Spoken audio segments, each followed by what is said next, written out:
દશો હવે તારે વાંચવા બેસવાનું છે કે નહીં? આ તારી માં છે ને બોર્ડની એક્ઝામ હાલે છે, 5 દી હરખું વાંચી લે ને તો સારું. આના નહીં જેઠિયર બબીતાજી આવે આખો દી જેઠિયર બબીતાજી નથી ઉપર બોલો તો તારા બાપને. અને આ દૂધ વાંચે તારે કોને ચોર વળી ગઈ છે, બધા મારા દૂધમાં પી લે તું, યાદ રહી થોડું. એ ભાઈ આમ કઈ નથી તારે હે? કોક દીક તો બેઠો બેઠો વાંચ, ઉતા ઉતા વાંચે ને પાછો નિંદર કરતો જાય તો આપણો હાથમાં છે ઝોલા ખાય છે. હું તારી મને ખબર નથી પડતી હે? અચ્છા કે આઈક બંધ કરીને હું પાકું કરું છું, આઈક બંધ કરીને પાકું કરે છે કે નિંદર કરે છે હે? મને બનાવતો ને તું જે સ્કૂલમાં ભણે છે ને એનું પ્રિન્સિપાલ રહી ચૂકી છું, ખબર નથી તને હજી? હા અને રૂમાને જાવ મારી સામે બેહીન વાંચ. 5 દી આખું વરો કઈ ઉકેલું નથી, 5 દી ખાલી વાંચવાનું ને તો વાંચી ન થકતો. જ્યારે હોય ત્યારે તારક મહેતા જોવાનું ચાલુ કરી દે હે? વાંચો હોય તો બોલે તારા બાપને હું આવડે તને અંગ્રેજીમાં હે? હાલ પાકું લઉં છું હમણાં. ત્યારે અંગ્રેજીનું તો હેલું પેપર હોય, એમાં બધું આવડે, ફકરા હોય, વિશે જવાબ મળી જાય તો કેમ માર્ક ને થાવતા?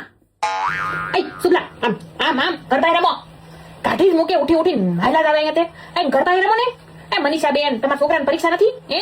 તો કઈક બોલો ને, વેસાગો ને, લોહી પીવે છે તમારે. મારા શેરીમાં બેન જ આપણે 10મા બોર્ડની પરીક્ષા છે તો આ વેસાઈ રમે છે, કઈક બોલો. હું રાખે થાઉં છું શેરીમાં નકરી. આમ જાવ મારે દશું વાંચે છે. ભાઈ આ શું કરસ તું? કાપલા બનાવસ એક ઝાપટ મારી ને તો છે ને બે કાન જમીને ચોટી જાય તારા. કાપલાનો દીકરો આખું વરા ટ્યુશનમાં ગઈ ને શું સાહેબે કરાવ્યું તમને હે? કે ભણો નથી તું એટલી તારા બાપ ફી ભરી છે. કાપલા છે ને કાપલા લઈને જવાનું, હું બધું ચેક કરું છું. તારી ટીચર હું ચેક કરે, હું ચેક કરીને મોકલવાની છું. કાપલા બાપલા લઈ જાવ, જેટલું આવડે એટલું લખીને આવજો. કાલ તો મોટી મોટી મમ્મી અંગ્રેજીનું પેપર હેલું હોય, બધું આવડે, ફકરામાં જવાબ લખવાનો હોય, લખીને આવજો. જઉં છું કાપલાનો દીકરો. ના તમારે જેને જવું હોય ને બહાર ખાવા એને જાવ, આપણે નથી આવવાનું થતું. હવે હું આવું બહાર ઢોસા ખાવા તો દશું ને એમ ન થાય કે મમ્મી ઢોસા ખાવા જાય તો એને આવવાનું મન ન થાય. હવે 5 દી પરીક્ષા હોય, 5 દી આપણે ઘરે ઘડી બેઠા રહી તો કઈ વાંધો? આમ જો દશું મમ્મી કસમ ખા કે કાપલા નહીં બનાય તું. આમ જો મારી વાત સાંભળ, કાપલા બનાવી નાસ્તું લખીને તો આવે કાલ પાસેથી જાય, પણ આગળ જાય તો તું રાતા પાણી રોવડાવી. તને ખબર છે મહેનતથી તમે જેટલું લખો ને, જેટલા ભલે ઓછા માર્ક આવે તોય વાંધો નહીં તમારે, પણ આગળ જતા એ મહેનત એટલી તારી રંગ લાવશે. પણ કાપલા બનાવી તો ચોરી કરી છે ને વધારે માર્ક લાવી ને આગળ જતા હાવ તને ડાઉન કરી દેશે. એટલે કાંઈ વાંધો નહીં, તને જેટલું આવડે આખું વરસ જેટલું વાંચ્યું જેટલું આવડે ને એટલું તમને લખીને આવજે. નો પાસ થાય ને તો આવતા વાર આપણે બીજી ટ્રાય આપી દેવું, પણ તું છે ને કાપલા નહીં બનાવીને લઈ જતો, તને કહી દઉં છું. આમ જો બધું કંપાસ ને બધું હરખું લીધું છે ને, ઓલ ટિકિટ ને કઈ ભૂલાઈ ન જાય. હા અને આમ જો ભગવાનને પગે લાગે, ગણપતિ બાપાને લાગે, હનુમાન બાપાને લાગે, શંકર ભગવાન લાગે, માતાજીને લાગે, બધાને પગે લાગી લે અને ભગવાને કે એ ભગવાન મને આશીર્વાદ આપો, તમે આગળ ને હું વાહે હો. અને પેપર ચાલુ કરીને લખવાનું એટલે ભગવાનનું નામ લેજો હો. હા પગે લાગે હાલ.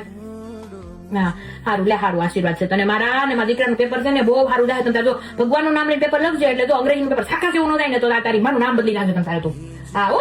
અને આમ જો જેટલું આવડે એટલું તું બધું લખીને આવજો, થોડી લખવામાં ઝડપ રાખજો કઈ બાકી ન રહી જાય. પત્તા ખોરા કોરા કોરા પત્તા રાખીને થવાનું, જેટલું આવડે લખી જ નાખવાનું છે. લખેલા માર્ક મળે, ખોટું તો ખોટું. હા સારું. અને આમ જો ધ્યાન રાખીને જાજો હો. હા સારું. હા જય માતાજી. હા અને પેપર પૂરું થાય ને તો પપ્પા લેવા આવશે હો. ઘડી નીચે ઉભો રહેજે, 5 મિનિટ મોડું થાય પપ્પાને તો ટ્રાફિક તો મોડું થાય હો. હા સારું. હા જય માતાજી. હા હા સરખું લખજો હો. Best of luck.